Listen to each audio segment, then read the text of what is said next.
بسم اللہ الرحمن الرحیم۔ صرف 5 منٹ کا مدرسہ قرآن و حدیث کی روشنی میں 316واں دن 16 ذی القاعدہ۔ نمبر 1، اسلامی تاریخ۔ حضرت حسن بصری رحمۃ اللہ علیہ، آپ کا نام حسن، کنیت ابو سعید اور والد کا نام یسار تھا۔ ان کے والد حضرت زید بن ثابت رضی اللہ عنہ کے آزاد کردہ غلام اور والدہ حضرت ام سلمہ کی باندی تھی۔ سن 20 ہجری میں پیدا ہوئے۔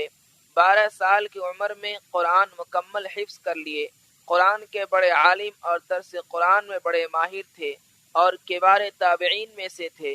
حضرت ابو ہریرہ رضی اللہ عنہ فرماتے ہیں کہ کسی غیر صحابی کو حسن سے زیادہ صحابہ رسول سے مشابہ نہیں دیکھا۔ حضرت حسن بصری رحمۃ اللہ علیہ علوم ظاہری میں شیخ الاسلام کا درجہ رکھتے تھے، لیکن ان کا اصل جوہر علم باطن اور تصوف تھا، جس کی وجہ سے قوت ایمانی، وعظ و نصیحت اور دعوت و تلقین کے ذریعے لاکھوں انسانوں کو ہلاکت سے بچائے۔ تصوف کی تمام نہریں انہی کا سرچشمہ ہے۔ تصوف کے اکثر سلسلے آپ کے واسطے سے حضرت علی رضی اللہ تعالی عنہ تک پہنچتے ہیں۔ سلاطین و عمرہ اور سیاست سے دور رہتے تھے، لیکن ضرورت پر حجاج کے سامنے بھی حق بات کہنے سے گریز نہیں کرتے تھے۔ سن 110 ہجری میں جمعہ کی رات میں انتقال فرمایا۔ نمبر 2، حضور صلی اللہ علیہ وسلم کا معجزہ، کھانے میں برکت۔ حضرت ابو ایوب انصاری رضی اللہ عنہ فرماتے ہیں، میں نے ایک مرتبہ صرف 2 آدمیوں کا کھانا بنوایا، آپ صلی اللہ علیہ وسلم اور حضرت ابو بکر رضی اللہ عنہ کا، لیکن آپ صلی اللہ علیہ وسلم نے مجھے حکم دیا کہ انصاریوں کو بلا لاؤ۔ چنانچہ اس کھانے میں سے 180 آدمیوں نے سیر ہو کر کھایا اور سب نے آپ صلی اللہ علیہ وسلم کے نبی ہونے کی گواہی دی اور آپ صلی اللہ علیہ وسلم کے ہاتھ پر بیعت کی۔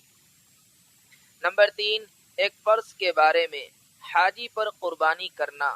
قرآن میں اللہ تعالیٰ فرماتا ہے، جو شخص عمرہ کو حج کے ساتھ ملا کر فائدہ اٹھائے، یعنی حج کے دنوں میں عمرہ بھی کر لے، تو اس کے ذمے قربانی واجب ہے، جو بھی اسے میسر ہو۔ فائدہ، جو شخص حج کے زمانے میں احرام باندھ کر مکہ جائے اور عمرہ کر کے احرام کھول دے، پھر 8ویں ذی الحجہ کو احرام باندھ کر حج کرے تو اس پر قربانی کرنا واجب ہے۔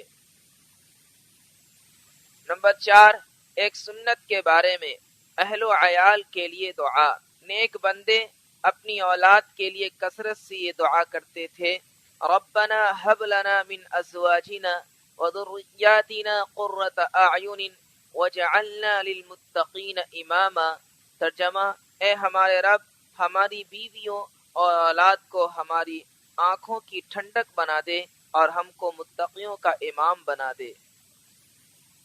نمبر 5، ایک اہم عمل کی فضیلت، اللہ تعالیٰ نرمی کو پسند کرتا ہے۔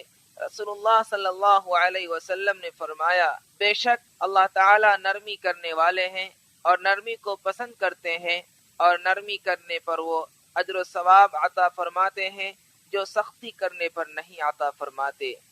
نمبر 6، ایک گناہ کے بارے میں، ایمان کو جھٹلانا۔ قرآن میں اللہ تعالیٰ فرماتا ہے، جس شخص نے بخل کیا اور لاپرواہی کرتا رہا اور بھلی بات یعنی ایمان کو جھٹلایا، تو ہم اس کے لیے تکلیف و مصیبت کا راستہ آسان کر دیں گے، یعنی جہنم میں پہنچا دیں گے۔ نمبر 7، دنیا کے بارے میں، اپنی بیویوں بچوں سے ہوشیار رہو۔ قرآن میں اللہ تعالیٰ فرماتا ہے، اے ایمان والو، تمہاری بعض بیویاں اور بعض اولاد تمہارے حق میں دشمن ہے، تو تم ان سے ہوشیار رہو۔ فائدہ، بیوی بچے بعض مرتبہ دنیاوی نفع کے لیے خلاف شریعت کاموں کا حکم دیتے ہیں، انہیں لوگوں کو اللہ تعالیٰ نے دین کا دشمن بتایا ہے اور ان کے حکم کو بجا لانے سے بچنے کی ہدایت دی ہے۔ نمبر 8، آخرت کے بارے میں، اہل ایمان اور قیامت کا دن۔ رسول اللہ صلی اللہ علیہ وسلم سے 50,000 سال کے برابر دن یعنی قیامت کے بارے میں پوچھا گیا، وہ کتنا لمبا ہوگا؟ تو رسول اللہ صلی اللہ علیہ وسلم نے فرمایا، اس ذات کی قسم جس کے قبضے میں میری جان ہے، وہ دن مومن کے لیے اتنا مختصر کر دیا جائے گا جتنی دیر میں وہ دنیا میں فرض نماز ادا کیا کرتا تھا۔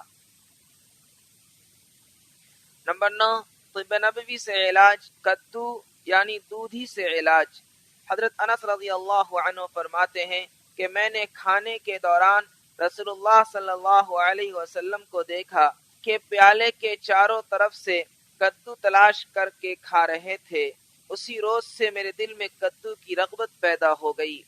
فائدہ، اطباء نے اس کے بے شمار فوائد لکھے ہیں، اور اگر بہی کے ساتھ پکا کر استعمال کیا جائے تو بدن کو عمدہ غذائیت بخشتا ہے۔ گرم مزاج اور بخار زدہ لوگوں کے لیے غیر معمولی طور پر نفع بخش ہے۔ نمبر 10، نبی صلی اللہ علیہ وسلم کی نصیحت۔ رسول اللہ صلی اللہ علیہ وسلم نے فرمایا، تم میں سے کوئی شخص اپنے بھائی کے سامان کو نہ مذاق میں لے اور نہ حقیقت میں بلا اجازت لے۔